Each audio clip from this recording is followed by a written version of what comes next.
A campfire dims as wheat ripens and stone walls rise from the plain. This is a new dawn on the banks of the Tigris some 8,000 years ago. A young gatherer presses saved seeds into dark, rich soil. This simple act, domestication, links food to a single place. Surplus grain brings villages, then craft, then writing.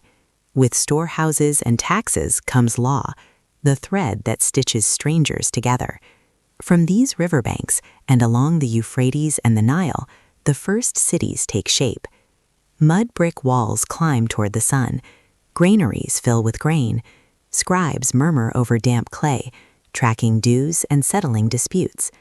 To the east, along the Indus and the Yellow River, other cultures solved the same problems of order and scale. From these foundations, classical worlds emerge. Persia, Greece, and Rome build empires on roads, coins, and armies, connecting vast regions into shared systems of rule. In theaters and forums, new ideas ignite. But what beliefs could bind millions across such distances? From these experiments in living came durable visions. Hinduism and Buddhism offered paths of duty and compassion. Confucian thought shaped the family and the state. And around the Mediterranean, new teachings spoke of covenant, salvation, and a single God. These faiths, Judaism, Christianity, and Islam, traveled with merchants and empires, shaping laws, calendars, and the hopes of generations. Our modern debates on justice and meaning still echo their ancient texts. Across the Old World, connections deepened. The Silk Road, Indian Ocean trade, and trans-Saharan caravans stitched distant shores together. Along these roads moved not just silk and spices, but paper, gunpowder, and the compass. Yet these same networks also carried plague and conquest, shocking societies into reinvention. The very foundations of our own supply chains and global networks became highways. On the coast of 16th century Africa, a mother grips her child as surf slaps the ramp of a waiting ship.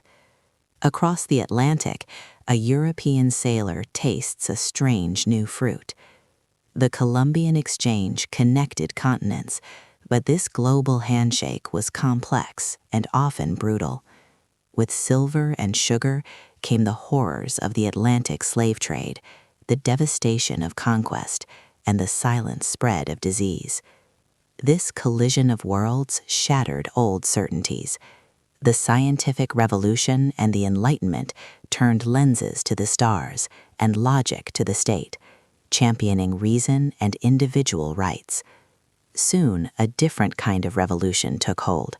The whistle of the steam engine echoed through crowded cities, turning coal into motion and nights into grueling work. Descendants of that first farmer now crossed oceans, seeking fortune and freedom. But did these new ways of knowing and working truly promise liberty, or simply new arrangements of power? Empires stretched their reach across maps and markets, sparking resistance in villages and ports. The 20th century brought 2 world wars and unimaginable genocide, shattering the illusion of progress. In their wake, new flags of decolonization were raised, asking new questions of identity and power. A long, cold standoff divided the globe, but beneath the surface, ordinary people continued to build futures. Now, a digital revolution has rewired our world, shaping everything from trade and politics to faith and love. We feel its pulse today, as genome editing tests our ethics and artificial intelligence reshapes our lives. Yet climate change and pandemics serve as stark reminders that we are still bound by the limits of our planet. The story is not over. Ahead, a new threshold gathers force, where our oldest challenges of exchange, power, and survival will be tested once again.